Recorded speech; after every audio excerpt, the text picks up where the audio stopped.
Which one? Distinctive properties or heritage house or development properties? She got the speed. Thanks. Oh, that was fun. Email. Why, normally, I mean, like Homes and Land or, yeah, that I used to advertise it.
Have all Ruth's old signs.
Hello, everyone. Thanks for doing it. Yeah, thanks for doing it, for sure. Yeah. Thank you guys so much for coming out. I think Lori and I have been wanting to do something like this for a while, but have been wanting to wait till we adopted the land use code. So yeah, I hope that this can be useful. Maybe So we make this, more of an annual or meeting as necessary, to kind of all get together to really on the same page. We really want to support you all in what you do, and we know that you all play a key role in communicating the land use code. So thank you guys for doing that. For sure. This is like a time that we have to commit to come and read the land use code. Totally. It's always back here. Right. Land use code. Yeah. Until you have to look it up and find out what, right? Right. Yeah, totally. And we know that, there'll be some growing pains as well as issues that, need to be addressed. And so really the purpose of today's meeting is to go over what's changed in the new land use code. Answer your questions Okay. and then click on it, trying to. give you guys some time to give us some feedback. Okay. Email standing next. Okay, I'm sorry. so I just don't have a better picture for now, so. Check the one they're using on mine. I just printed it out. It's a piece. Just, Oh, so you can write notes as you go. yeah. I know, I would love that. I know. I wonder if they would do that for us. okay. Print it out. Print it out, Yeah, and I have a bunch of information that I will be sending you via email after this, but if you want it printed out, I'm more than happy to print it out. Oh, we just thought like. We it- take notes along. Yeah, Out. Oh, That is it. I like- printed it out in advance. He's the class. Or their packets you're handing out. yeah. Did you want the presentation printed out? no, I thought that just like the outline, Oh, I don't know, something to make notes on that, like, like this? As we're talking. Yeah, that. Mail, I just printed it. That's what I want, I right? assumed you were. Should we go make Enough copies? Yeah, can we do that? On that, yeah. like maps of. Okay. Oh, student. Perfect. No. It's Okay, that. well, we can wait a second to get those then. Perfect. I never had to drink that This could be short. vanilla flavored. I'm just like dessert. Yeah. I got a lot of stuff to do, so hopefully we get through it quicker. Yum.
Find that in a second. I had the wrong zoning Of grade course, you want one of like these? 8 years.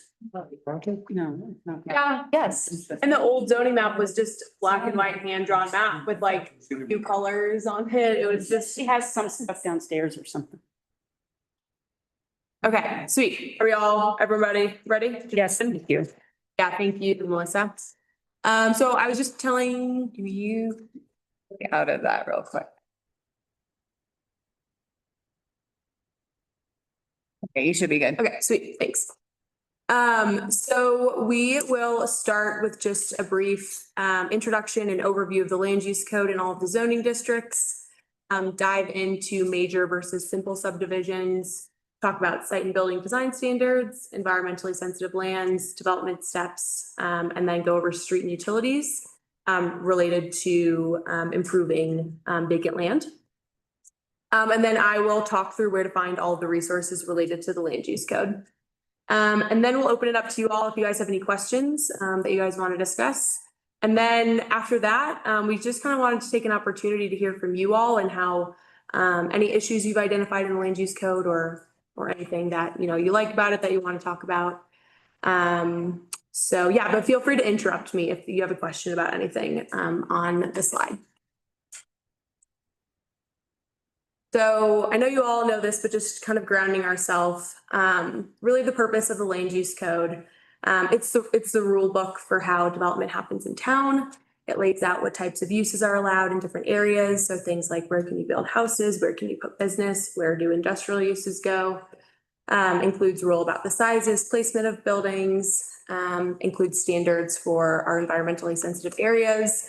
But most importantly, the land use code is how we make the vision of our community's master plan real. So when we, say that we want to protect neighborhood character or support infill development, the land use code is how we make that happen. So it's really important that that people like what goes into the land use code. And just kind of an overview of the timeline. The 2022 Compass Master Plan really laid the foundation by identifying key community priorities, things like housing and density and how we want our town to grow. So then the town partnered with Community Planning Strategies, who used to be our planning consultants, to conduct a development readiness assessment. And this process essentially went line by line in our old code. So aligned with the Compass Master Plan and other community goals and what didn't. And it also identified which aspects of the code or what changes we needed to make, what needed a lot of community engagement. So that development readiness assessment really was kind of the roadmap for the entire land use code. So from there, we launched into our public engagement process. We held over 45 community meetings with residents and business owners and other stakeholders to talk about the changes we were proposing, the changes proposed in the master plan, and to gather input. And after all of that work, the new land use code was adopted in February, and now we are in the implementation phase. And so as I was saying earlier, of course, with any major update, there'll be growing pains and issues that need to be addressed immediately. And so we've already identified a few areas that need clarification, and we're bringing that to the Board of Trustees in the fall. So really want to encourage you guys to participate in that. If you see an issue you'd like for us to address, this is a great time to bring it up, or feel free to email us or call us or set up a meeting later to discuss. Okay, quick overview of how to read the land use code. The table of contents is pretty straightforward. We have 11 articles, and each article has different sections.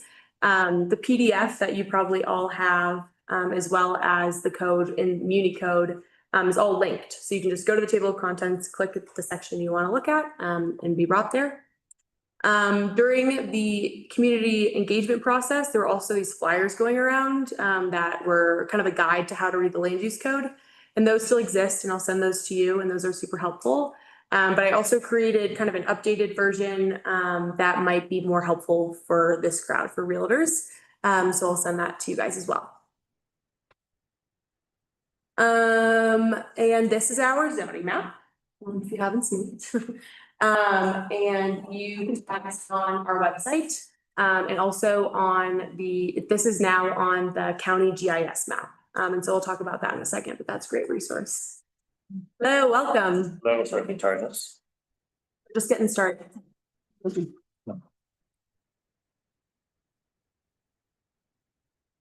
is a table, this is the zoning district conversion table.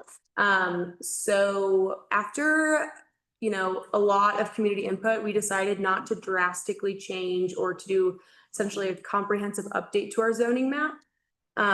So we created this, this conversion table that, shows kind of the different name changes. And then some of the characteristics of these districts have changed. And so we'll just go through them quickly one by one. And again, feel free to interrupt me if you have any questions. So previously R1A and R1, those two districts were consolidated to create one district called the R1 Neighborhood Residential. The minimum lot size is 5,000 square feet, which was reduced from 7,500 square feet in the R1A district. And we also established a maximum lot size of 10,000 square feet and are now allowing duplexes to promote density. The R2 mixed residential district has a minimum lot size of 2,500 square feet, and the setbacks have been reduced to reflect that smaller lot size. There is an allowable density, or there was an allowable density increase with new housing types such as cottage courts. And for anyone that doesn't know, that's explained in the land use code, but it's essentially a large lot with multiple dwelling units on it that, you know, they all share a common space. There is we established a building height bonus for high density housing of 5 feet. And we rezoned a lot of the previous ED area that had housing to R2 to reflect the current use. Previously BP, the MU1 downtown mixed use really emphasizes businesses and economic development. So to protect that, the town eliminated single unit dwellings, but duplexes, triplexes, fourplexes, multi-unit, and especially mixed use dwellings are prohibited. Additionally, the town established design standards for Green Street outside of the historic overlay district, which we'll talk about in a little bit. So on that green, the existing buildings are obviously grandfathered in, but if they were to take them down and build again, that's what. Right? Which, like, are you talking about single unit dwellings? Mhm. Yeah, so if, so that is a non-conforming use. And so there's a slide on non-conforming coming up, but it would have to fall for the use section. Lucy, are we gonna dive into these more later on? Or do you want questions like on R? Yeah, you can ask questions now. Okay, R2, the single lot development. Mhm. Still need 2 lots for a single house, but single lot. Pam, because that's a nuance in the code that I was trying to better understand. That's a great question. So the minimum lot size is 2,500 square feet. And so any use that's allowed in the R2 zoning district can be built on 2,500 square feet. Okay, then how does it work then? Like, let's say you do an attached row house of townhomes Mhm. and like, you can't go lot line to lot line necessarily, but how would the city look at that? Like, if you took 6 lots Mhm. and you're basically going lot line to lot line because they're all attached, Yeah. right? Almost like that cottage court style. How would you guys look at that? Because now there's not setbacks or anything like that. And then I know, They would have to be individual developments, right? On each lot. Yeah, so for the single unit attached or townhomes, that has its own set of standards. And so you actually subdivide that property on however you're dividing the units.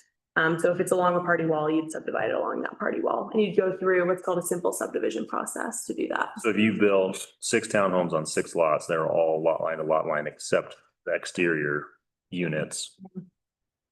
Those would all be within the footprint of the lot itself, but that would still technically be minor subdivision. They're gonna be owned individually. Yeah, You'd be 6 separate processes to do it if you did it just individually, right? Like if you were building 6 townhomes on 6 lots, you don't have to go through anything. But they have to, I mean, as far as subdivision or whatever, because you can, yeah, they have party walls, but so what? They're just 6 individual developments, right? Yeah, so we would go, I guess it depends on the style, you know, what, like, are they gonna be rented? Is there gonna be an HOA? Are they gonna be all individually owned without an HOA? Right now, we're working on a townhome project. And what they're doing is they are subdividing the lot. It's currently a single lot into 4 along those party lines. And then they'll develop it and then they'll sell it off. Yeah. So I guess it kind of depends on the style. Okay, But yeah, and then there are, I didn't include it in this presentation, but maybe we could talk about it after. I could pull it up. there are specific standards for that type of development that would come into play for that. Because then that's the same thing with like, I know once you get to the certain density count, you get the extra height, Right. like 5 or more. Mhm. So then. 3 or more. Yeah. 3? Yes, 3 or more. Okay, originally 5 was the contemplation. Okay, so 3 or more. So again, attached 6 townhouses, each individual townhouse could be 35 feet? Or because they're technically No, For single unit. units, only multi-units, condominiums effectively, or apartments. Right. Would fall under that. Okay. yeah, you couldn't go 35 feet on those. Right, that's right. Yeah. Yeah. Okay. Mhm. She owns a number of lots next to the electric store. Okay, She could build a wall to wall to wall, 40 feet high, That's correct, I would say. Yeah. with a 5-foot setback off the alley. yeah, And my house is non-conforming on Green Street. So once that house goes away, it cannot come back. right. There's, yeah. Mhm. Yeah. Okay, any more questions on that topic? Does that make sense? Is the condominium development minor subdivision? Because you'd have to replat, do a condo plat for it. That's right, yep. Okay. And then you do, you do a simple subdivision initially and then a final plat, a final townhome plat, essentially. Okay. Mhm. Yeah. Okay, Does the impermeable surface rule on snow include roofs, or is that simply on ground surfaces? that is like the building footprint. So, So doesn't include like a roof overhang. okay. And we'll get to the building design standards in a second. Okay. C1 Gateway Commercial was previously the BA zoning district, the area over by the hairpin turn where the gas stations are. And the biggest changes were we reduced the minimum lot size from 30,000 square feet to 2,500 square feet. And then again, there is a building height bonus for high density housing. Previously ED, the employment commercial zoning district. We reduced, as I mentioned in the R2 slide, we reduced the size of this district based off of current uses. And reduced it to the areas where those uses align with those that are allowed in the C2 district. So traditional residential dwellings are no longer permitted. The one exception is the live work dwelling, which if anyone is not familiar, it's a very specific type of dwelling. It's essentially 50% or more of the structure is dedicated to industrial or commercial. And then there's the dwelling part, and the occupant of that dwelling must be working in that area. So if it's like a manufacturing area, that's kind of their. And how is that? That's in the deed? Like, Yeah, that would just be kind of included in the proposal. We don't have any right now. So that would, but I mean, the teeth of like the occupant working there. yeah, that would probably just be That would be a covenant, wouldn't it? just an agreement between It'd be a the owner and the. restriction because it'd have That's- to run through the lands, because every time you sell the property. That's what I'm asking. Is it on the deed? Is Yeah, that like, It would have to yeah, be, in order for it to have any teeth? and then it'd be an exception within like title commitment, right? Yeah. Like you can't violate it because then you're violating the deed restriction. Yeah, and we, Silverton's never seen a live work dwelling. So that, if someone proposed that, it would be, a first for us. So, Isn't yeah. Mears Ave technically that already? And then the public zoning district, nothing really has changed here. And then PUD or planned unit development. So we added PUDs as well as limited rezonings. We call them the same thing on the zoning map. And identified each by ordinance. So owners or prospective buyers can easily understand the site specific standards that apply to those properties. So on the zoning map, you'll see areas shaded in pink. That means that it's either a PUD or a limited rezoning. Go up here and identify the ordinance, and these are all these ordinances are available online. and find that, and then be able to get a copy of the ordinance and understand those sites.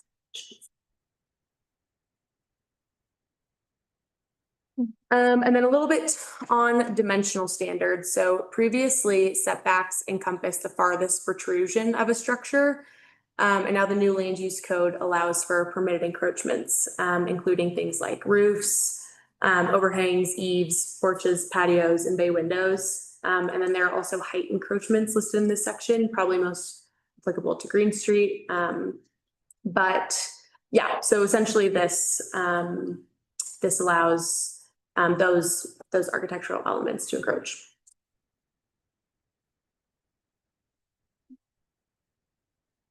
Okay, and then nonconformities. So we made a few clarifications to our nonconformity sections.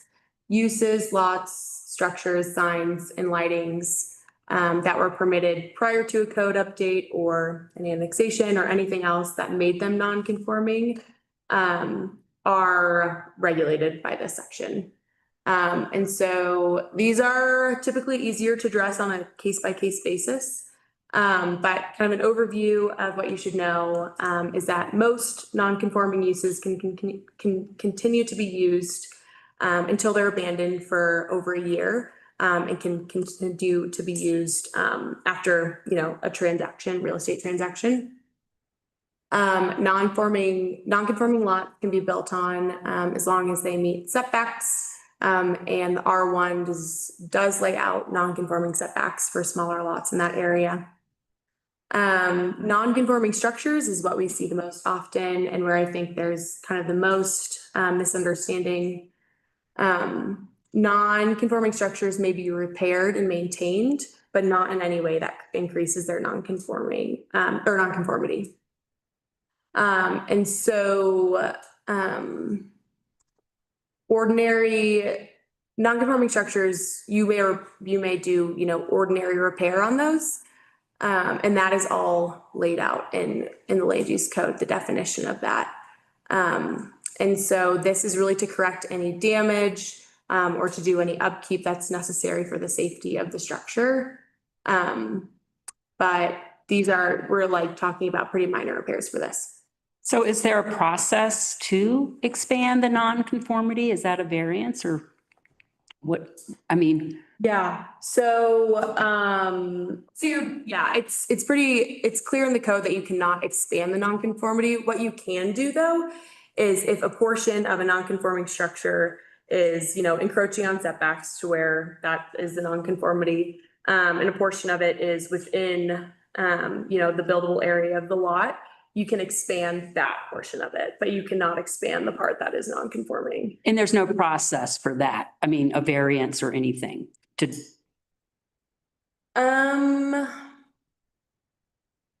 Yeah, I mean, you could request a variance for that because it has to do with the standards of the code, the dimensional standards. Yeah. But you would have to prove, when we'll talk about variances. Okay, all right. Second. So would that be included with the wall that's on the lot line of a property? Like it used to be grandfathered in and build around it? And so. The like tearing down a building to one wall and then expanding that is, I think that's like a miscommunication that happened. That is not the case. So you can do ordinary repair to a non-conforming structure. And that is defined and listed in the code, what that means. And, So what does that trigger then when you go to submit for build permit or something? Like if you're doing a major reno, you guys are gonna double check it and see yeah, that's right. conformities or non-conformities may exist. And then I come in, I buy a property, I come to do a major, like pop a top and go up. That's when you guys would say, sorry, you can't do that because in a sense you are expanding upon a non-conformity. That's right. Yeah. So if you have a non-conforming structure, and you go to pull a building permit and, we say, oh, this is non-conforming, we have to follow this section of the code. And so the first part is establishing that it's non-conforming. And then the second part is evaluating what renovations you want to do and if those fit into what's allowed. So.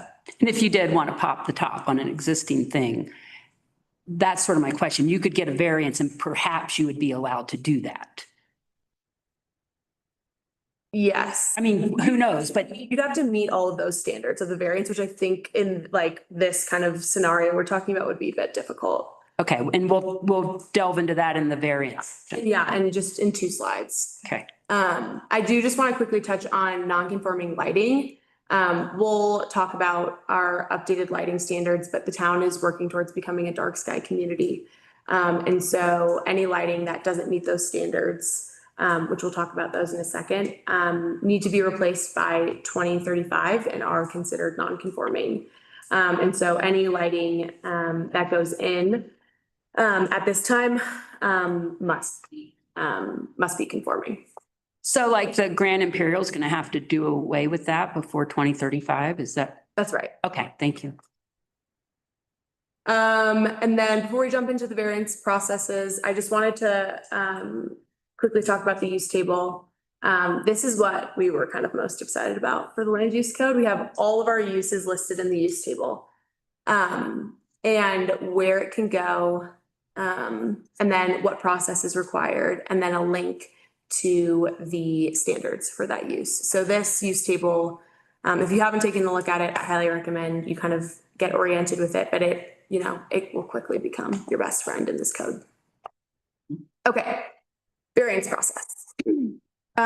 So there's been a common misconception that you can request a variance for a use, but this is not true. And this is the case in most communities.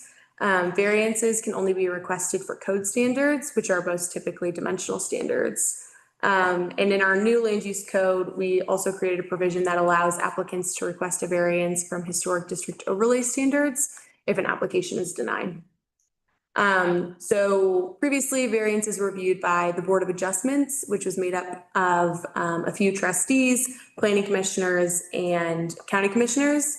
But through the new land use code update, we transfer that power over to the Board of Trustees to keep it consistent with other processes. This is the variance review criteria. So kind of what I was getting at. A variance application must establish an extraordinary hardship and unique property conditions that were not established by the property owners. The granting of a variance may not conflict with the intent of the code or the general welfare of the community. So an example of a variance application would be, someone has maybe a legally non-conforming lot and they cannot feasibly build to meet setbacks. And so the board would review their proposal and ensure that the proposed development does not conflict with the intent of the code. In this case, that would be the setbacks. And work with the applicant to kind of come to make sure that their proposal is the best use for the land in that area. And that is for everybody that's going to build, not like I have a client that built or bought a single lot in residential and like I said, the walls are on the property line. So he has like permission that is okay and he's going to build, but he would have to go through the variance process again if he were to build. Like if he were to tear down that building and build a new building? Not necessarily, just go through the variance process to be able to build on that building. Because it's lot line to lot line. I'm talking again about popping the top essentially. Yeah. You're not changing the footprint. We're not changing the footprint and actually it's Right. more of like going back farther onto the top. I think you've got to present the hardship of what, So they would have to Yeah. go through it again. Yeah, I'd be interested to know more about kind of the background on that project and what's proposed. And maybe we could talk about that a little bit later. But yeah, and it definitely seems like it meets the intent of the code to pop a top on an existing footprint because of the density and everything else. Like, I think there should be a process that you can do that. yeah. Yeah. Yeah, nonconformities and variances are both, they're really specific to the situation. So Subject to review. yeah, so I'd be interested to hear more about those like specific situations. And it's reviewed by the planning department. So establishing. I mean, initially, and then it's kicked to the Board of Trustees. Yeah, that's Right? Yeah. Yeah, and we'll talk about kind of the review process in a second as well. And outside of obviously property transfer, like what does one do to prove they did not create the condition? It could just be, you know, Historic photo. yeah, a historic photo or, you know, like the topography of a site is like, that could be, Oh, that you couldn't create the topography. yeah, something like that. Okay. Mhm. Because that's obviously, there's a lot of this is going to relate most to new client transfer of title, or somebody comes in and they discover that Right. Mhm. their lot lines are screwed up, or there's an encroachment or something, right? Right, yeah, Outside of that, I'm just trying to think of scenarios where, how do you prove you didn't create the hardship? yeah, someone built, you know, a long time ago without, you know, understanding where the lot lines were or something like that. And Lots of that. yeah, yeah, which is pretty common. We'd have to work with that applicant to see how we could, you know, verify that information. Mm. Okay. So quickly, just to review subdivisions, our code has two types of subdivisions right now, simple and major. And major subdivision is kind of what you typically think of as a classic subdivision thing, you know, Anvil. Where you have a relatively large area of land that's being subdivided into 5 or more lots where public improvements such as roads, are required. And then we have a section of the land use code that lays out the standards for all subdivisions. And then of course, an area that lays out what that process looks like, but I won't go too much into subdivisions, major subdivisions, because they're pretty uncommon, in Silverton, since most of our town is already platted. But if you do have someone that is looking to do that, I'd be happy to set up a meeting to chat about that. So the simple subdivision process was developed based off of the master plan's priorities to promote density, and many community comments that we needed a simple process to essentially re-subdivide a property so that you can sell off a piece of it. And so this process allows property owners to divide their property into multiple lots. For example, someone might have 10,000 square feet and they want to divide it into 2 lots to sell a portion of it off. So they would need to go through the simple subdivision process first. And previously people would sell portions of their property and just adjust the deeds at the sale. But this led to non-conforming lots and plats that were not recorded. So to ensure that up-to-date plats are recorded and that we don't establish any non-conforming lots, we created the simple subdivision process. And this process also applies to things like single unit dwellings, townhomes, as we were just talking about. And an example of this, as I mentioned, is the Anvil, the townhomes that are going in an Anvil.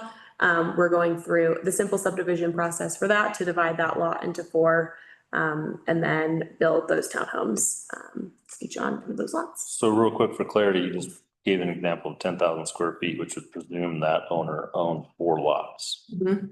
And then they're not selling 2 each to hit the 5,000 square foot standards. Let's say they're in R1.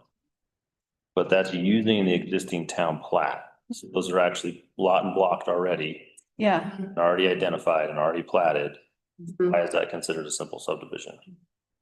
Because we need to make sure that those lots are being divided on those historic lot lines. So really like my 5 lots, we separated them in 2.5 and 2.5. That would be the non-conforming lot that would be more reasonable, right? To come in and separate it because it's not conforming. You see what I'm saying? What do you mean? 5 lots split in half instead of the 2 lot. Yeah, yeah. Yeah, I think Yeah, why wouldn't it just be only if you're creating Mhm, a change mhm. to the 25 by 100 foot standard, would that be? Because a subdivision, right, creation of or new lots from large parcel like 35 acre down, 35 home sites, or like her example of creating 1.5 lot. Now you're changing the town Lot. plat standards. Like you're not actually augmenting lot lines when you're using block 85 lots 1 and 2, like that's what you're Right. selling. Yeah. So I'm just trying to kind of wrap my head around why that would be considered simple subdivision, especially if it's vacant land, Mhm. completely platted, Mhm. and they're essentially historically known. Mhm. So as long as you as the owner aren't erroneous in selling Mhm. partial lots, like why do you have to go through a simple subdivision process? Kind of like what you're selling right now, Melissa, the split between the 2 lots in R2. Right, and my understanding is that they have to go through the simple subdivision process. But that's what y'all are questioning right now because they're already platted as 25 by 100. Why can't we just, when, you know, the deed is recorded, that it's just that single lot under a different ownership now? Maybe you have I to don't, ver- I mean, I hear you. have a Is it survey. truly a subdivision? I don't know that it Right. is. I don't think you're recreating lots. But remind me, the fee is $1,000, Lucy? Is it 2,000? Oh, really? Yeah, so we, Okay, so they just want to record it. So it's $100 fee. Oh, okay. yeah, So who cares? this process is really just to make sure that we're not creating non-conforming lots. And so what we did is we created, you know, as Shouldn't have to. simple as we could, an administrative review process with a low application fee of $100. To just really ensure that, we were not creating non-conforming lots. And so is this simple staff review? Like what's the time horizon on this? Yeah, so this is an administrative review. So it goes to, this is the process here. So we typically start with a pre-application meeting, but in this case, it's optional. And then the application is submitted. It goes to staff for review.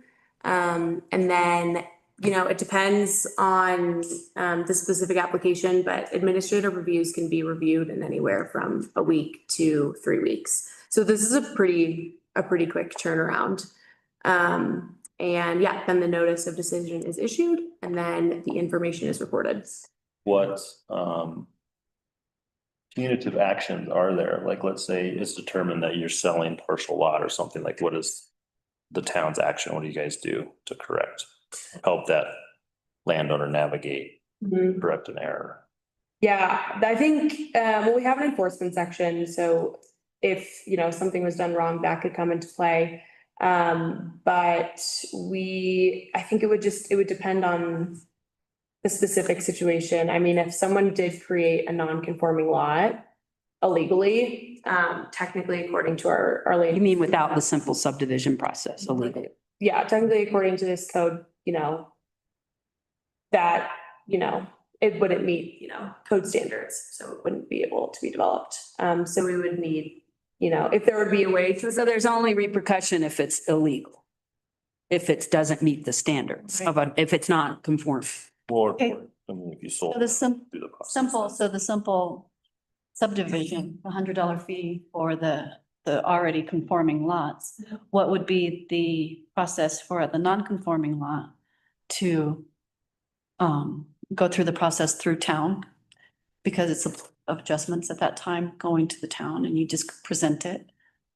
No, I think with your simple subdivision, you can get your 2.5 and your 3.5, correct? Yes. You don't have to go anywhere with Oh, that. okay. Yeah. Okay. Yeah, that's right. Okay. Yeah. Good. Okay. Okay. Vacation rentals. Vacation rentals are reviewed and permitted by Bevan. So if you ever have any questions about that, you can reach out to Bevan, but I'll just go over some basic information here. Here is an update of the VR permit status by zone. So C2 commercial has 3 permits available. The MU1 district, of course, has no cap, so there are permits available. And then both the R1 and the R2 district are over capacity. And the R1 district is over capacity right now because of the combination of the R1A and the R1 district. So, yeah. When those properties transfer, those permits will be revoked. That's right. Yep. So vacation rental licenses do not carry over if the property transfers owners. Permits available, no cap, downtown mixed use. I may have missed it. What happened with the ownership structure of that? Yeah. You can only have one. Yeah, so the big changes that we saw to the vacation rental standards are vacation rentals can have an ADU on the property, which previously wasn't allowed. But only one of those structures gets the permit. The R1 and the R1A combine to create one large district. So still only allowed to have 8 VR permits there, but larger area where they are allowed. And then we clarified that one vacation rental per owner. And then that is laid out here. And that includes MU MU1. one? Yeah, and that was a big topic that the board had multiple times, and the planning commission also made recommendations on, and the board ultimately decided to go this route. What does the term one property mean to you guys? I have a question about that. It's just hypothetical.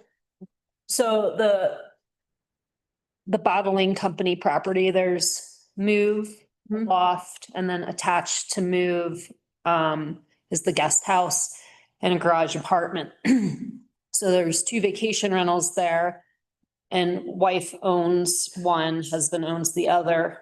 That if that was ever to go for sale, you're saying that property, only one of the 4 structures could be a vacation rental. That is, yes, that was the intent of the code. Okay, so you would have to subdivide in order for a husband-wife team to have their vacation rental. Yeah, because it's one property right now. Okay. Yeah, I mean, my interpretation is that yes, you'd have to subdivide that property, but that's tough because then there's no, like, this, it's inside of one structure. Yeah. So it's not like there's 2 townhomes or something. And so I don't know about that. I don't know. I don't think, That one's an odd property and it's not. you can't subdivide it is my, It's not yeah. for sale or anything. I just thought that would be a good example to wrap my head around Yeah. talking about. No, when it sells, the next guy's limited to 1. They've Yeah. got 2 because they were grandfathered in. But when they sell it, the next guy's limited to 1 VR in that building. Right. Yeah, so, Yeah. and you can't subdivide it because it's, Right. Yeah. Yeah. Yeah. Yeah. That's a really weird one, the way it's all put together. So. But it's all one property or it's? you actually could subdivide that apartment lot, Lots. a historic building. You Yeah. actually could. You could do that one. Because they're separate structures. Yeah. But that wouldn't be a simple subdivision though. That would. Yeah, it would, because you're just changing the lot line. You're creating a new, carving one out of a previous. Hmm. So I believe so, actually, And talking what- that through. What, remind me again, what number of units create Hotel 3, Hotel 3? And then like, so say you build a 4-plex, right? And so you want to start selling those off individually. That wouldn't be like just a boundary line adjustment. That would be a. That would fall under the simple subdivision category. That's right. Yeah. Okay. Okay. I'll just ask the question, what about the Highlander? So it's like if you wanted to go do ownership. One property, multiple units, but it's all owned by one owner. It's one property. could you condo it? Is that what you're asking? No, I'm asking how many vacation rentals can I put in there? One. I would legally say that is poorly written then. Because that you're talking about units now, you're not talking about property. Okay. Property legally is like a property within a single structure, Yeah. single footprint. Right. Okay. That's one we can write down and address. Probably challenge you on it. Okay. Yeah, that's a great point. Okay, anything else on vacation rentals? Yeah, okay. So you're, okay, I'm just gonna. What qualifies a Hotel 3? There was an inn that had 4, right? I think N's gone away, right? Has inn left? We have bed and breakfast and. And bed and breakfast is what the inn. It's a hotel. There's like front desk staff and everything. No, it doesn't have to. Doesn't. No, because now we have online. Yeah, exactly. Now you Yeah. can, yep. So 3, okay. You just call the Islander Hotel. So we have bed and breakfast, hotel, motel, vacation rental, and RV park.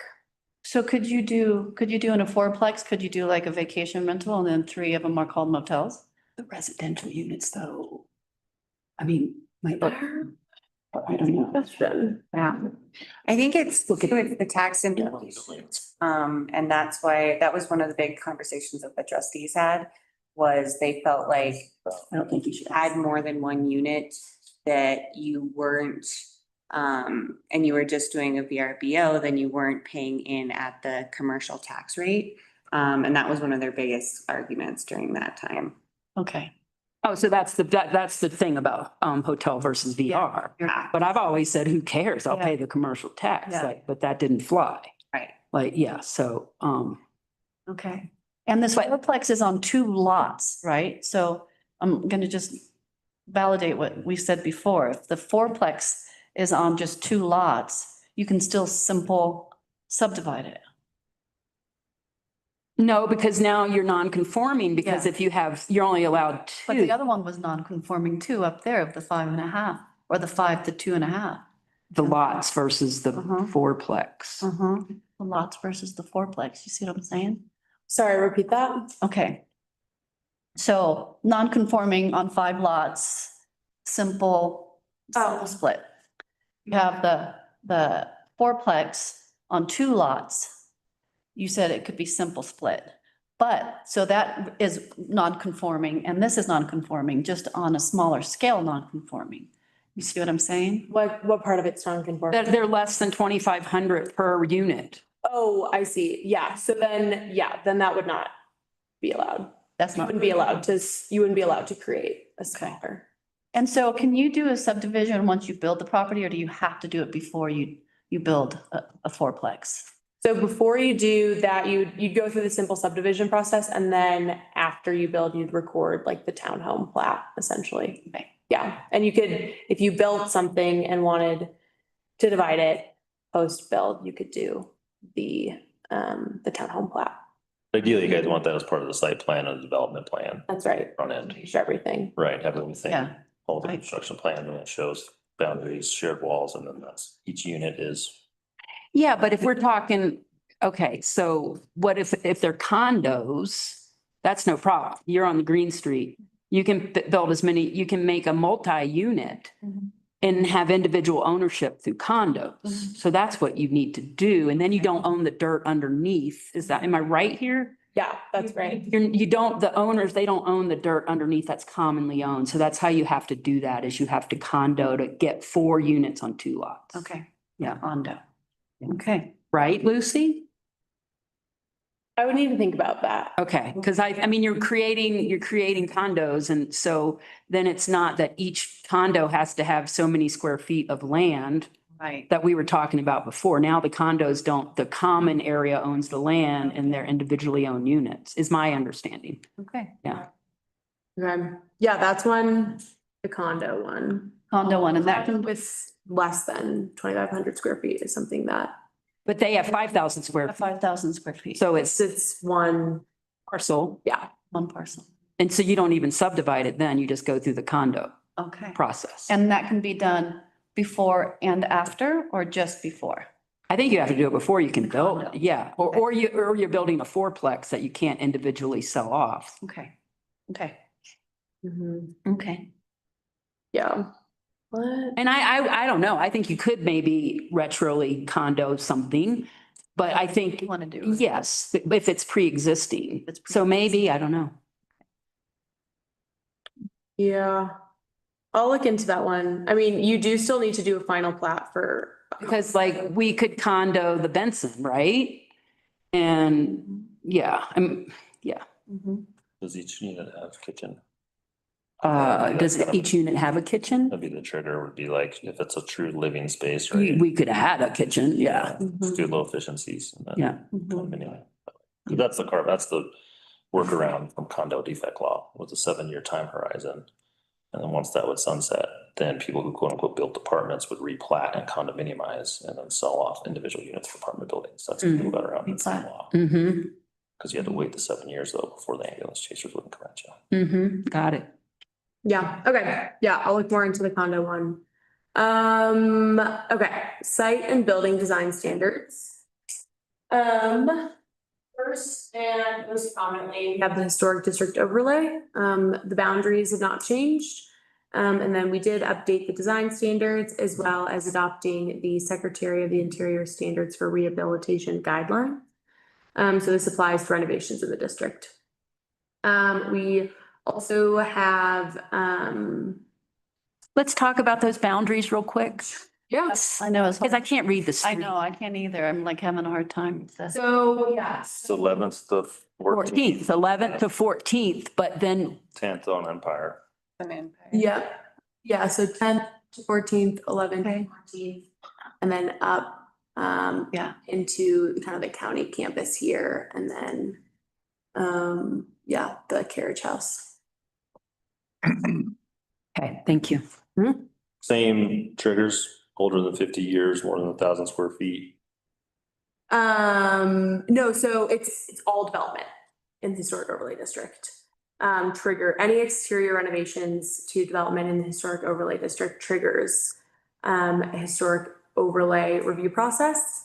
However, we have created an administrative review process for minor applications. So things like replacing exterior materials with similar materials or painting something. Those are just, that can be administratively reviewed. And And- what's changed too, one thing is that you used to be able to demo something that was less than 1,000 square feet. And now you cannot without, you have to go through a process and get. Well, yeah, so previously what we had in the code was that if something was over 50 years old, you had to go through the process to do the demo. And now, instead of using 50 years as our benchmark, we use contributing versus non-contributing properties. So a contributing property is one that contributes to the historic character of the district, and non-contributing is one that doesn't. So typically something that's newer. To determine whether a building is contributing or non-contributing requires a survey of historic buildings. And so in order to do that, we have been working towards becoming a certified local government so that we can use those resources to help us get that survey done. And so last night at our Board of Trustees meeting, we were approved to submit that application. So we're going to submit that. And then hopefully we can use those resources to have that survey done so we can differentiate between contributing and non-contributing. But in the code, it does state that if you cannot, decide if a building is contributing or non-contributing, then it has to be treated as contributing. So that's kind of where the demo issue comes into play. But, okay, so I thought anything in historic overlay had to get a permit to be demoed. Only contributing does. Under the new land use code. Only contributing. And just because it's contributing doesn't mean you can't demo, you just have to go through the process. Like with coal Yeah. bank, would the coal bank be contributing since it doesn't have any historical, like? I think that may be changed because it used to be because it was 50 or older. So I like that change Yeah. because just because it's 50 or older doesn't mean it's That- contributing. And bye-bye. Right, yeah. Yeah. And the only way to determine whether a property is contributing versus non-contributing is to have a study done, and we haven't had that. And so when you're doing that survey, it'll be for the whole registry or individual, It'll be for the town. It'll be for the whole town, the whole town? Yep.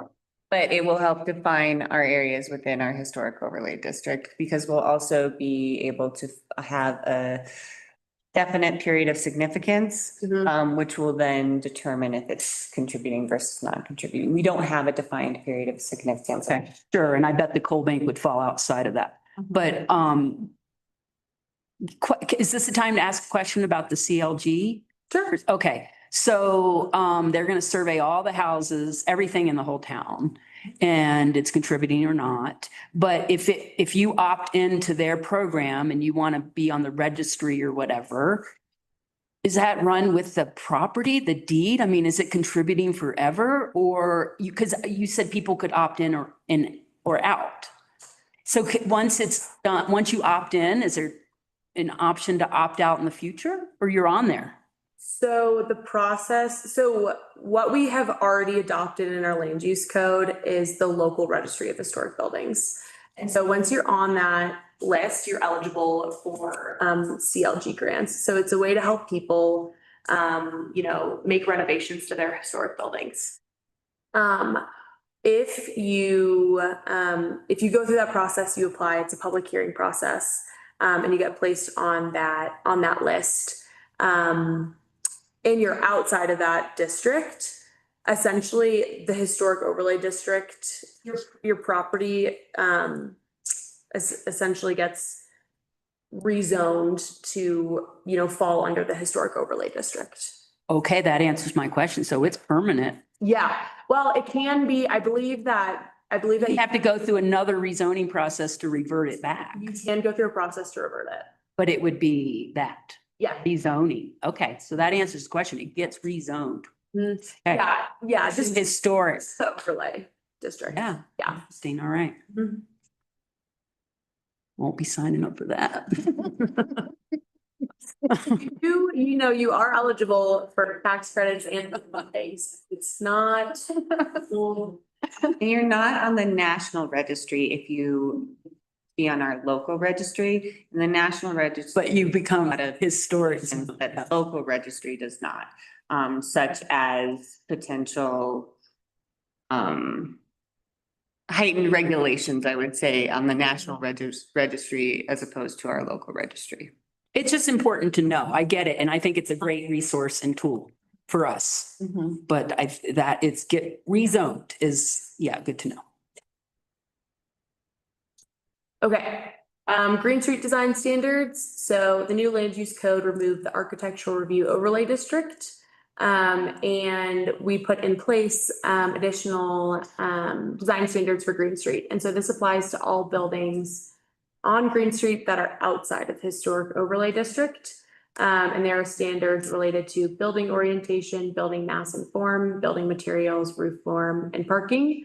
And parking is never required, but there are standards for parking if parking. And an option to refer applications to the Historic Preservation Committee. Can we talk about roof form? Yeah, let me pull up the standards so we can talk about. And they have to be oriented to Green Street unless they're on a corner. I mean, Yes. yeah, the main Front of of the building, front of the property, which means Green Street. yes, Green Street, unless the front of the property is the side street, which. So you have a numbered street address Oh, versus a Green Street address, like the Benson again. So then you're, okay, got it. Yeah, which is just dependent on where your water line is essentially. But yeah, so the roof form, did you have a specific question on the roof form or did you want to? What roof forms are prohibited? So bowed or curved roof. Okay, right. So roof, Curved roofs. I'm good with that. Yeah, okay. so it says that, and then it says, roofs should be similar in scale to those used historically on compatible buildings. Typical primary roof shapes are gabled, hipped, and shed. Okay, very So good. Thank you. There's no like. Curved, curved. Okay. Yeah, thank Okay, you. that's- And then we also established town-wide design standards. And so we can talk about any of these, but so the town-wide design standards, I think the name of it scares people a little bit. These are really closer to Silverton specific building standards. And they relate to roof form, Silverton specific climactic conditions. For example, we'll review what aspect of the building your door gets placed on. If it gets placed on the north, maybe we'll talk about why that is. Prohibition of reflective materials, regulations on snow storage, and snow shedding. Refuse containers, this doesn't apply to most properties because most properties don't have refuse containers or most residential properties don't have refuse containers. Mechanical standards, and then the small lot development bulk plane. And on-site snow shedding and storage, because you can demonstrate I mean, you can store snow on a roof as long as you can demonstrate that you can store, yeah, okay. Yeah. That's right. Okay.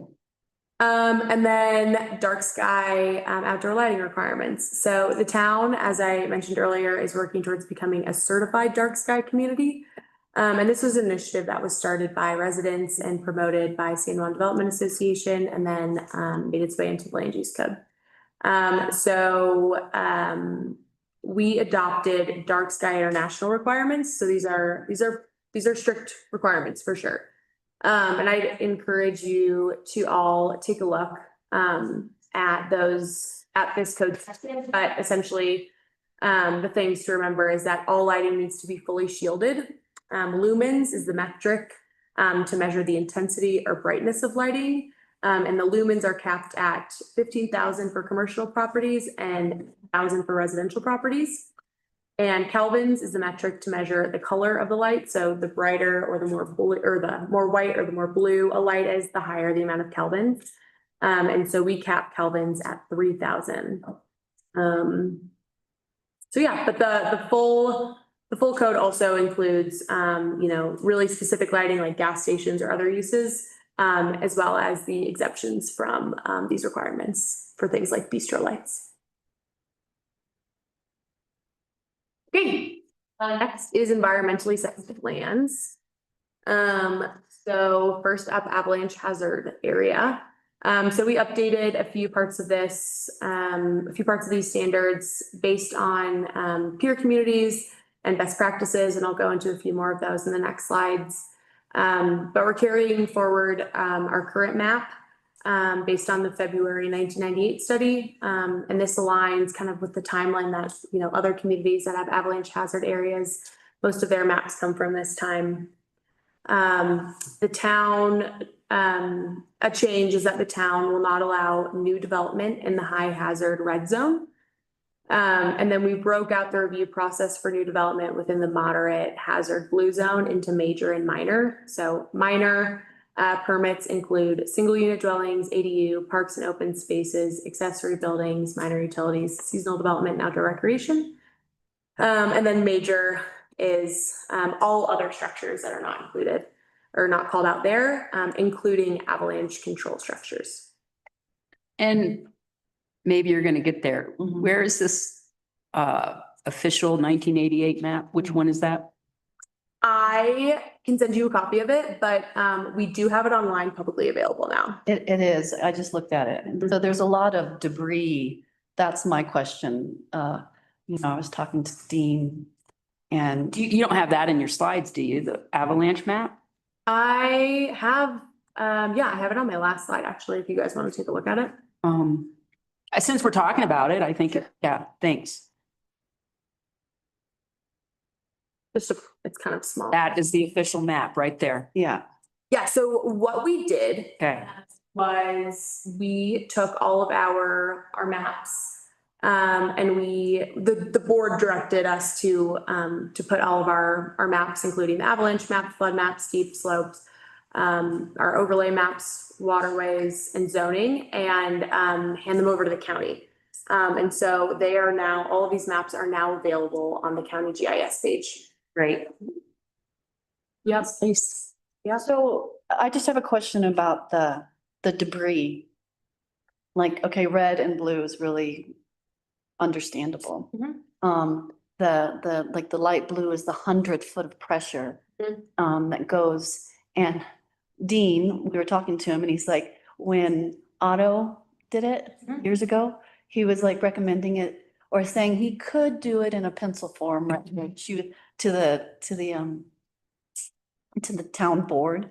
And so they adopted it without really any kind of seriousness. But if like on Keystone, there is the top housing has that, they're in that zone. In the light blue, that's blue avalanche. That's not, it's like, it's more debris, like the debris that, But it come still up like, triggers the blue permit process. That's right. and it's still, so I read it. And so what it says is that you can hire either a avalanche expert or a geotech expert for that particular zone.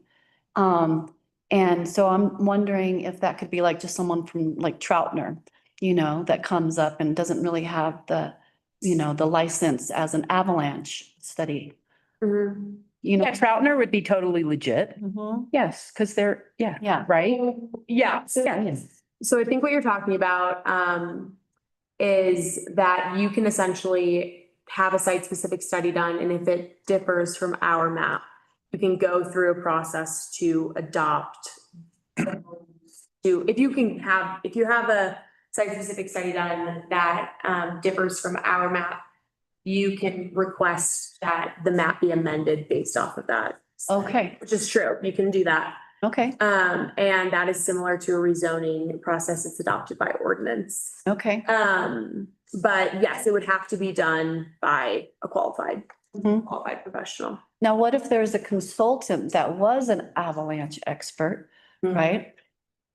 But he's retired, doesn't have the liability, but the engineer has the ability to stamp what he says through the structure of the build, right? Yeah, that's all legit, Is that all legit? right? Yeah, you've got an engineer saying yes. Mhm. The qualifications are laid out in the land use code. Okay, Do Okay. you want me to? no, I'll read them again. Yeah, that is. I just wanted to, make sure I understood it when I was reading it. Yeah, the only avalanche studies I have been done by Wilbur Engineering. I've never seen another So avalanche. he's retired from the big avalanche study, Okay, and now he's doing owner-only avalanche studies. right, yeah, Mhm.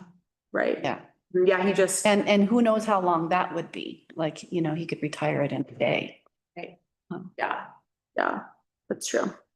I guess the next avalanche expert is in Idaho. Mhm. No, I mean, if you could get Andy Gleason to do it, Yeah, he's that- an avalanche. I mean, you'd have to find the expert, but you can That's what find I'm the saying. expert. Yeah, that was the one I was referring Yes. to when I Yeah, was yeah. talking about. Yeah, yeah. Mhm. But like, if you could convince Andy to do it, then there you go. Or somebody Right. like that. It's just the liability is so high, Yeah. I guess, without Yeah. insurance. If they met the qualifications outlined Okay, in the code, we would accept it. okay, So that was a change that you can essentially amend the map, if you have the right study done. okay. Additionally, the standards in this section only apply to the portion of the lot that is within the avalanche zone. So if you're looking here, I know it's a little bit hard to see, but, for example, here is the avalanche, line. This is where those standards apply. Anywhere over here, those standards don't apply. And this is probably not the best example, but there are other areas in town where that would be significant. So, yep. Any more questions on avalanche? No, Okay. Next up, we have the flood hazard area. Our flood hazard map and standards come from FEMA. And so we just made a few changes to reorganize the standard for user friendliness, to be aligned with best practices. And then we separated the flood hazard into the floodway and then the flood fringe. And then a flood hazard development permit is required, which is an administrative decision. But there aren't a ton of properties in town that they Yeah. apply to, so. Mm-mm. And then the slope hazard area. So this applies to any development or subdivision on lots with an average slope of 25% or greater. An engineering study is required. And there are now building location limitations, erosion, grading standards, and street standards.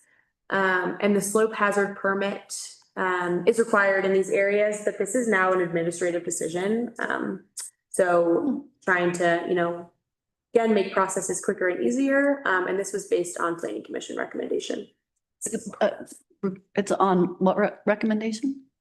This is an the slope hazard development permit is Oh, just administrative decision. reviewed, Okay. and decided on, and that's based off of a planning commission recommendation. Oh, planning commission. Okay. Next up, we have the wildfire hazard area. This is a new hazard area. We are using a map from Colorado Wildfire Risk Viewer, which comes from the Colorado State Forest Service.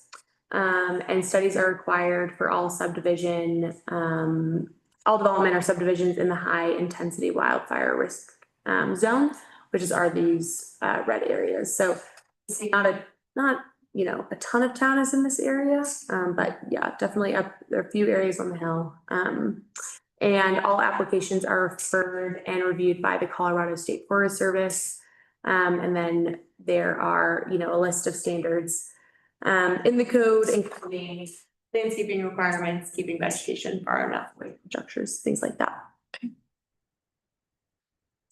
And then wetlands. So I'm happy to answer questions about this. I know this one can be a confusing one, but things to remember are that wetlands are not regulated by the town. We went through a long process with the board, kind of exploring this idea. But yeah, we do not have any regulations or jurisdiction over development on or near wetlands. However, we did have a wetland inventory done last year, and the purpose of this was to provide resources to current or prospective buyers. This includes wetland mapping information related to those wetland characteristics, and then a list of resources, including the U.S. Army Corps of Engineers Durango office, a database of publicly available jurisdictional determinations. This one's really helpful. You can go on and see if there's been a determination in an area that you're looking at. And then a list of local and regional wetland experts, practitioners, to get more information. So obviously, this all came up because there are some wetlands in Silverton that are considered jurisdictional under the jurisdiction of the U.S. Army Corps of Engineers.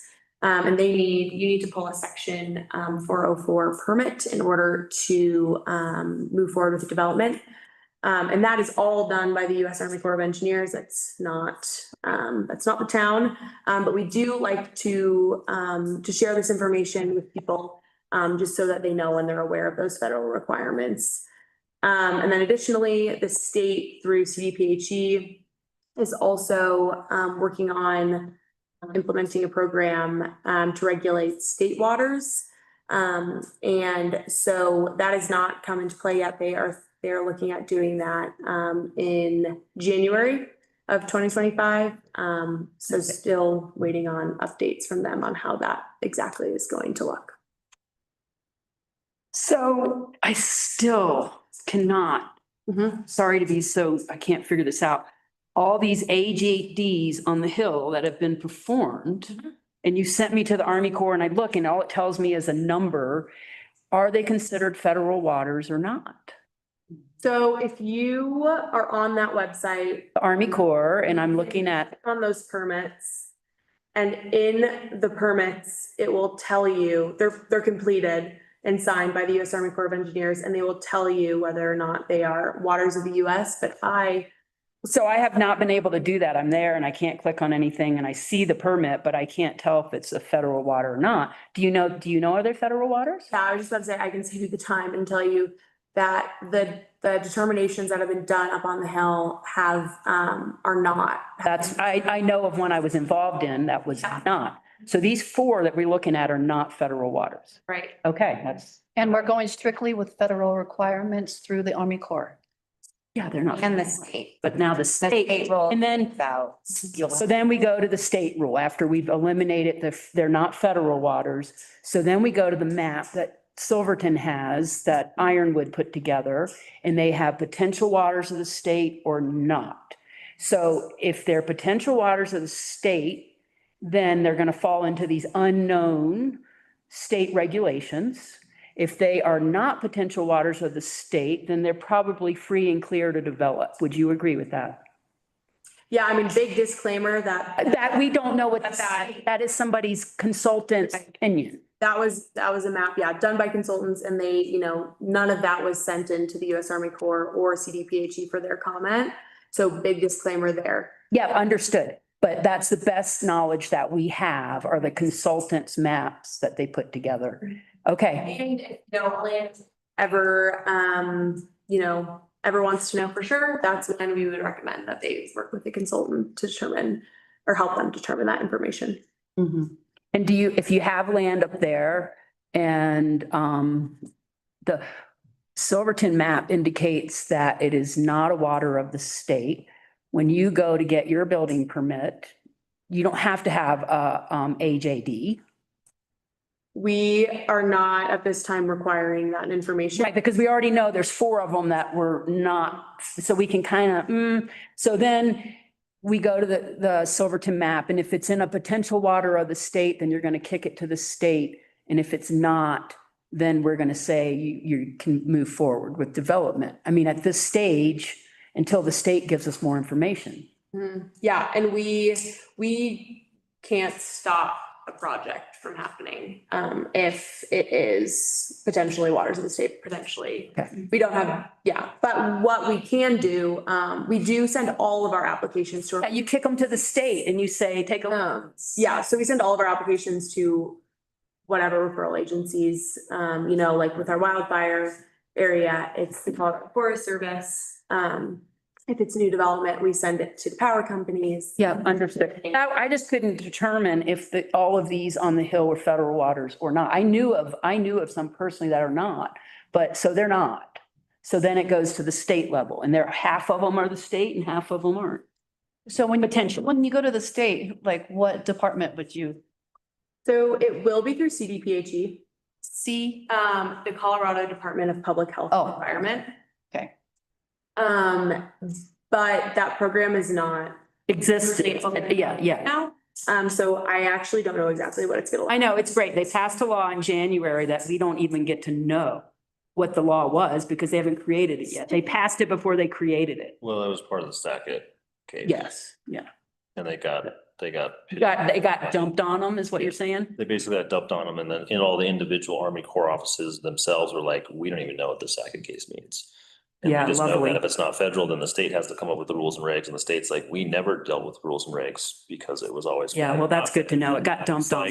So what does that mean then? We have to wait until the state, so you go to the Silverton map, the best consultant that we could find. Yeah. And if it's a water of the state, you got to expect that you're going to have regulations. Yeah. Yeah, Okay. and so we don't know what those regulations are. They're literally trying to figure out Unknown. and write it. Okay. And that doesn't mean that development is prohibited necessarily. We just don't know what it means because they haven't told us. It probably means something. There's probably gonna be some kind of restriction. I would think so. Yeah, I would think so too. Yeah. Well, that, Well, okay. similar to what Lucy was saying was like the federal has their own permitting processes and stuff, Yeah. depending on what type of wetland it is, right? Mhm. I would presume that the state would have to come up with some Default, type of tier as well. okay. But But we just can't. Well, that was a super useful thing you guys did with the consultant because so that, I mean, before That, it's yes. completely unknown. Yeah. So, yeah, good job there. Yeah. Info for us. Any more questions on wetlands? No, that's Yeah. very helpful. Thank It you. is. Good, glad. Okay, talking a little bit about development. So a few changes to new development and redevelopment. We now require a site plan for all new construction, major redevelopment or additions. And so this goes through planning review. So previously, if you wanted to build, you know, a new use, or it was used by right, you could just go straight to building, but now we're requiring a site plan. And so a good rule of thumb is just call before you dig, call planning before you dig. Just so that it's really easy for us to, you know, hear what's proposed and tell you what the right process is for you to go through. So always recommend that. And we're always happy to chat, you know, before a sale is done. Okay. And then use table, we already saw this. But again, this is going to be a really useful tool to kind of determine where different uses are allowed. And this can be used to kind of point you in the right direction of what application type you need to pull or to go through. So if you know you're building a single unit dwelling in the avalanche hazard area, you know that you need to go through the avalanche hazard development permit process. This lists the code section for the process. And then you can kind of follow these boxes to see what's required. So pre-application meetings required. It's an administrative decision. and you will be issued a notice of decision. And then here is kind of just like the basic overview of all processes. So most processes start with the pre-application meeting, where town sits down with the applicant to review the proposal, outline the submittal requirements, go over the application checklist, and, you know, address any concerns or answer any questions that we can. And like I said, this pre-application meeting can happen at any time before a sale is done. Then we have an informational meeting, and this is typically optional, and this is a meeting between the applicant and the community. If there is a specific proposal that, you know, might be controversial and the applicant would like to sit down with community members to talk about it, the town has ways to support the applicant for that. The applicant submits an application to town, and then staff does a completeness review. These are typically done within 3 to 5 days, so trying to get back to the applicant as soon as possible to let them know if we need any additional information.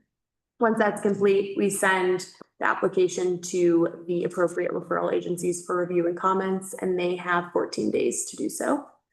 And then staff conducts the full review of the application, and then depending on the application type, either staff will review and make a determination, or it will be referred to the board, whether that's the planning commission, the historic preservation committee, or the board of trustees. And then from there, a decision is made and the notice of decision is issued, and that's, you know, your ticket to move on to the next step, whether that's a building permit or anything else. And that's for everyone. This is how, yeah, every application type goes. This shows the administrative review and decision, but if it goes to, you know, it could also go to the planning commission, historic preservation committee, or the board, depending on the application type. So which triggers are there, like when, like the old school way of you'd have to serve notice to X amount of neighbors and a circumference and all that stuff, like that's not for every build permit, right? That's only if you want to post it on what would that be, a BOT meeting that you'd have the optional? Yeah, so, Quote unquote community members so they could come and comment. yeah, so here. Public hearing, it's For a public hearing, yeah. So here on the summary of development review procedures, under notice, this is where it would, you know, show if a notice. If no, so no notice is required on any of those things. Yeah. But typically if something goes to the board of trustees or the historic preservation committee, or sorry, not typically, actually our historic preservation committees don't get noticed anymore. But if something goes to the planning commission or the board of trustees, we will notice it, and we just follow the state statutes for that. So when the state tells us to notice something, so we notice something. and then it's in the packet and it's available for public comment at the beginning and all that stuff. Right, yep. So it'll go on the town's website, there's a pending application tab, and you can click that and you can see all of the. There's still some mail out requirements. There's a few application types that require mail, but we've reduced those. So like vacation rentals, for example, still require notice. And then the other thing that's important is the fee schedule. So this can be found on the front page of the town's website, or by department on the department tab. And then this is updated annually by resolution. And then we do require a reimbursement agreement, and this is essentially a pass-through policy. So this passes through the cost related to special engineering, legal, or outside planning review associated with an application for development. So you see this typically for, you know, major subdivisions, for example. And this is always discussed at the pre-application meeting, and if something is being sent away, the applicant will be notified, so there are no surprises there. And then I'll let Gloria quickly talk about streets and. Yeah, so outside of the land use code, just some updates on development and what we've been doing for infrastructure reimbursement policy that we currently have in chapter 13 is being repealed at this point.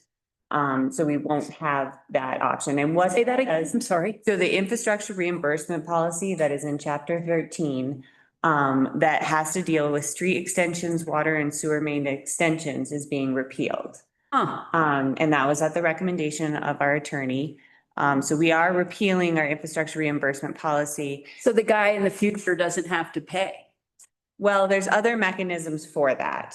So we're looking, right now, we're helping out with we're approving a special improvement district of 10 units or 10 landowners on Shrine Hill for their infrastructure. So they want to put, a gentleman wants to put his infrastructure in and wants to make sure that everyone pays into it. When I was talking to him, he said, your infrastructure reimbursement policy really doesn't make sense for this project. How can I do this? And that's when I directed him to a special district, because in that special district, they will be tracking that outside of the town, tracking that. So, and they have powers to enforce that within their special district. So that's where we're kind of pushing people now, is into that special district. And if you, they approved it for 10 homeowners, so you just have to find that boundary, basically. And it has to be 80% of the homeowners or the property owners in that district need to approve it. So this is going to go to ballot just for those 10 homes. But 8 of the owners have already signed the petition to create this district. So And then, so how long are they gonna pay into this district? yeah, so that's their next step, is to show their finances for it and the ballot language that would go into the election So happening. we don't know that yet because that's part of the ballot language. Yeah, Gotcha. And so the 10 are gonna, whether it's 10 years, 20 years, whatever, they're gonna have that on their taxes. yes. There'll The be, guy up the hill, they're just gonna have to get their own special improvement district and it's nothing, they're never gonna be part of that special improvement district. Only these 10 owners for however long, and that does not go outside of that district ever. So the next guy up the hill gets his own special improvement district and they pay for however long the ballot language says, blah, blah, blah. Mhm. Okay, thank you. and this is kind of a reduced, I know there was a proposal for the West Side Improvement District at one point for the entire Shrine Hill, but they couldn't get 80% of the property. Too many, yeah. That, so It has to go over maybe. their version of that. What is the smallest amount that you can do for a special district? Well, it just has to be a geographically defined area according to the statutes. So I'm not sure that it would be worth it for 2 or 3, but that is an option. Okay. I don't think it would be worth it, though. And so within the payment back, right, to Mhm. town, if they sold the property within the timeline, under the timeline of paying theirs off, it would just run with the property. Correct. Yeah, it's just a property tax. Yeah. So that's one big change that's happening that I wanted to alert you all on. Yeah, that's, Town's not installing the infrastructure, the private landowners. The private landowner is installing the infrastructure. you're just fronting the money for it? Yeah. We are basically the assurance, the agents that say we have the funds to back this up if it. So you're almost acting as like a bondholder. That's right.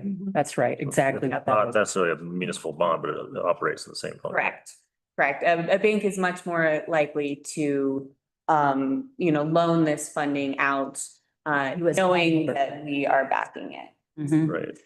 And then you're managing, or the special district's managing the repayment of. Correct, yeah. Gotcha.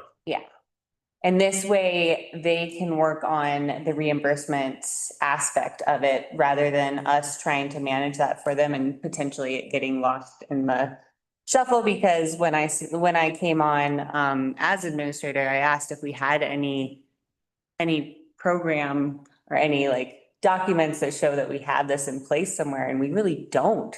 So that really was scary that we had this in our code and we didn't really have any documents stating that this is what we were doing, so.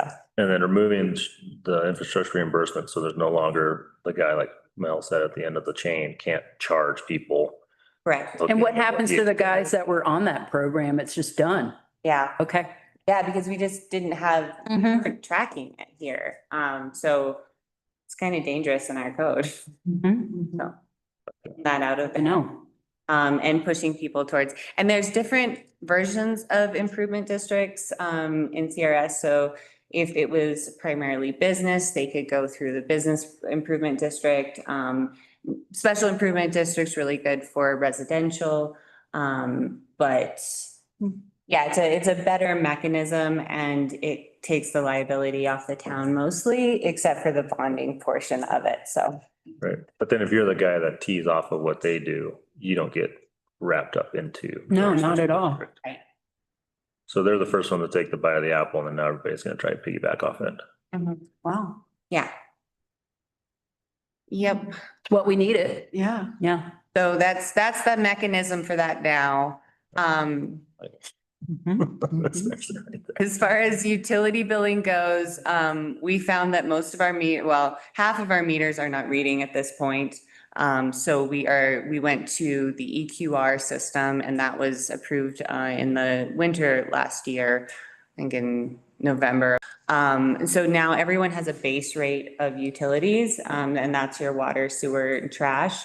And then if you're a commercial property or a multifamily unit, you are then charged what's called an equivalent to residential rate on those in addition to that base rate. So a base rate is basically your single family home. So and then on top of that, if you had an ADU, you'd pay a 0.5 EQR on that ADU. So we actually just reduced that last night. It was a 0.8 and we had a work session and they said, that's a lot for an ADU. So let's do a 0.5. So basically they pay 0.5 times the residential rate on top for that ADU. You're paying 50% more to have an ADU on your water. Well, that's how we're billing your utilities at this point. So we do plan on eventually fixing our meter system. So you all know that we have a new public works director coming in on June 30th. So Steve and myself have been managing public works and really excited for John Zarkis. Yeah, but that's fun. Oh, yeah. Well, we call little birdie a lot, actually. Yeah. I'm like, oh, true. He's still alive. Thank you. Yeah. Taken for help on that. So Flowers. so he'll be starting on June 30th. And one of his biggest tasks is figuring out our metering system. We will probably always still have some version of the EQR because we only had one base rate. We never had like a residential rate. We didn't have, versus a commercial rate. We didn't have any of that. We just had one base rate. So the way other communities do it, I mean, it's all across the board, but a lot of times you have a base rate that's calculated off the EQR. And then if you go over a certain amount of gallons, then you get So it's paid. more metered. Right, so it will. I've been hearing a lot about. Yeah, so it will go back to the meter system, but with this EQR as like a base. Okay. So we're working on that right now. Mhm. That applies, I think I touched on the ADU ones, the vacant land EQRs, that is, I think, that was approved last night, so they reduced the base rate that you pay Good. to a 0.5 EQR for the first 24 months or until you pull your building permit, either one. If they don't build within those first 24 months, then the EQR goes back up to 1. So it's kind of an incentive to try and Okay. build. So I have a question. So there's a garage apartment, like in the apartment's tiny, right? Would that be considered an ADU? Does it have a kitchen It has and bathroom? like a Mhm. very small Mm-hmm. 2-burner basically in a sink. If it has a place to prepare food and a place to shower, then it is considered, and I think the square footage still applies because we're using the definition in the land use code for an ADU, for our utilities. So Kitchen is what triggers it. Yeah, it's a full living space. Mhm. Okay. Can you dive into the vacant land? Yeah, I don't think, yeah. Yeah. What is that? You said 24 months from what? from, Transfer of a sale? yeah, so from, But if there's you bought Shrine Hill, there's zero infrastructure in place. Are you paying a vacant land EQR? Yeah, so right now we would, so it's kind of, it's called a proximity fee, basically. And so you have the potential to tap into our water system. It might not be an easy tap into our water system, but you do have that potential. And so we do charge vacant land a tap fee once you get your tap installed, right? But Before tap installation, That's what my question. yeah, no, before tap installation, you don't. Yeah. there's Right. no new taps until tap. Right. Okay, It's okay. more like once you get your tap, sorry, that was probably a little Yeah. confusing, but once you get your tap installed, Mhm. then you have that That's good. 4 months of 0.5 EQR until you actually build something. So what if the buyer buys the property with the tap that's already been installed forever? Does he get that 24 months to build at the 0.5 because it's his new property? Yes, Okay, yes, because we trigger it at the building permit as well, so. Okay. Yes. okay. What happens when a buyer buys land that the tap has been paid for 20 years ago, Yeah, so that would, but not installed? You're still entitled to it. that's a unique one. Yeah. Well, there's. It happens. there's one of them. Peanuts. No, it was paid for but not installed. That's right. Never installed. Area. Yes, that's who I'm talking about. I try so hard to sell that every year. Are they putting it on as like, how are they getting? He says he's paid for it. So Okay. He has the receipt. I have a copy of it. I think we all do. I think I'd have to do some digging on that one. So yeah, it's like if you paid for it 20 some years ago, I think you're entitled to it. Of course you are, yeah. I mean, it's $1,000 a little bit. Our tap fees have increased. But you're still in on the price you paid, no? Well, it's labor and equipment really, unless he's Again, a talking bid. about our plant investment fee that he's already paid into. So that's another version of a fee that he might have paid already. Okay. And not necessarily the tap, but maybe the plant investment fee. okay. Yeah. I'd be interested in that one. Oh, and then I just put a reminder on there that, just to talk through with any of your buyers, our potential buyers about our transfer station and that we do require tags for them to dump their trash. So once they buy, they should come here and get their transportation tag. Is the no trash thing still on board? What's that? No trash? No dumpster access for tourists still on board? Yeah, so we don't have a camper trash at this time. We have convenience cans all around town. We have an extra dumpster out at the whistle stop because they do have surveillance out there. So they have the ability to monitor any illegal dumping. But our camper trash at this point is not there. Is that because we don't have the funds? Is that what's going on? Partially, and it was a nuisance. So the amount of trash created around that one, around the camper trash was, they picked up 37 bags last week of trash that was associated with that camper trash. So partially because of that, and then it cost us about $18,000 to facilitate that. And we're seeing if we can't redirect the trash into our actual bins and areas and. But that's not, what are the campers gonna do? They're gonna leave it behind? Well, they're gonna put it in on. Or they're gonna drop it by the business dumpster, yeah. private residence. So we are working with the businesses on unlocking their dumpsters. Yeah, that's, I put a padlock code on mine at a. it's tough though, because I mean, you've got the Benson with, 15 tenants in it. Are they gonna keep it locked? No. Right. And so the burden's on the Benson to take the public's trash. Yeah, so that's too Yeah, bad. we had a lot of illegal dumping going on out there, but we do have 3 grants to address it right now. So we're just waiting for that funding to come in, and that includes. To address getting some, trash. Yeah, so more trash management. So that would be an attendant at the transfer station right now. Our contract with Bruin, they do not exchange money. So we would need our own attendant there to be able to do that. So we are asking for funds for that. We're asking for funds for that attendant to potentially have his own truck, like it's a used truck that we asked for, but something to help haul the trash around town. Okay, so Back there's solutions. And then we also need a point of sale system out there with internet because we don't have internet out there. So we would need to install internet.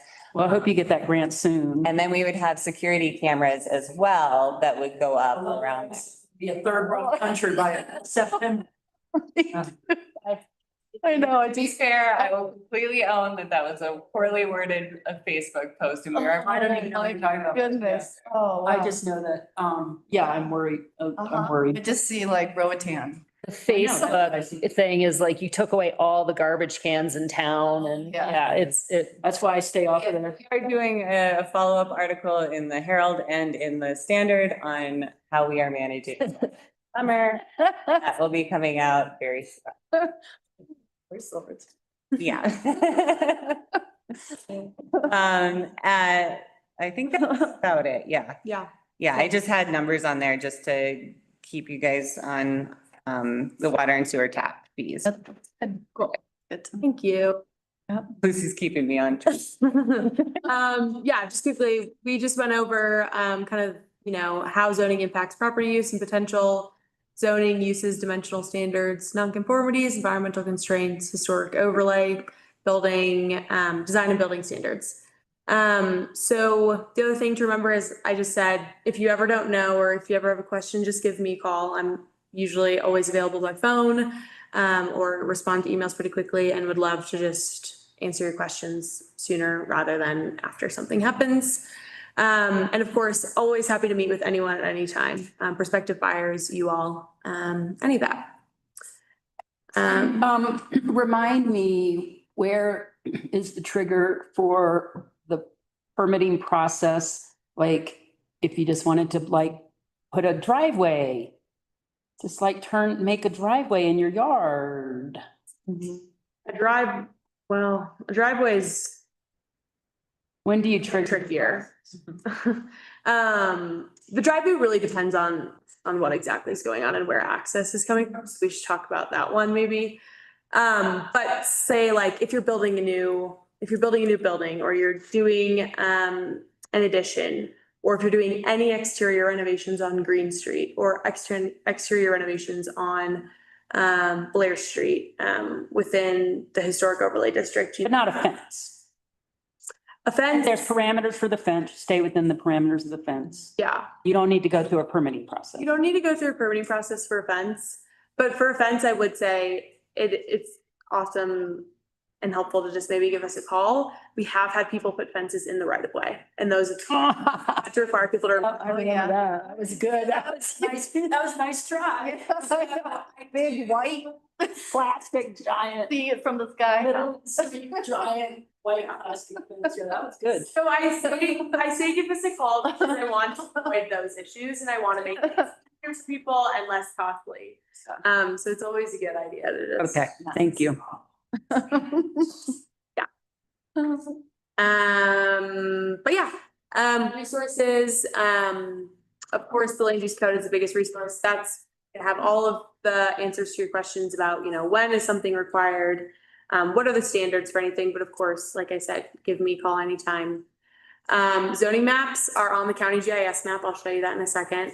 Fee schedule is on the front page of the town website. I'm gonna email you all a copy of the Shrine Hill constraints analysis, which we didn't really get into, but that is a study that we did, kind of looking at what are the constraints at Shrine Hill, all the environmental factors as well as road construction, utilities, et cetera. And that's a helpful tool for people looking at property up there, the wetland inventory, and then the county GIS, as I kind of have talked about. All of our. That's you're accessing that through the town of Silverton website? You will have to go, we probably will link it to the town of Silverton website, but this happened a few days ago, Okay, because I've never seen this. yeah, this is super. So how do you get there?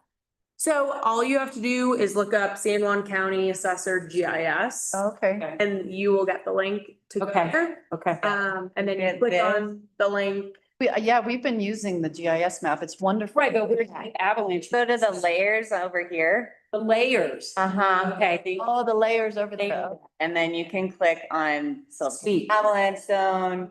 That's amazing. Yeah. That's excellent. I know. Yeah, so you can really see, you don't have like a giant Sharpie line anymore that you're like, seeing if it's there or not. 50-foot. Yeah, it's very defined now.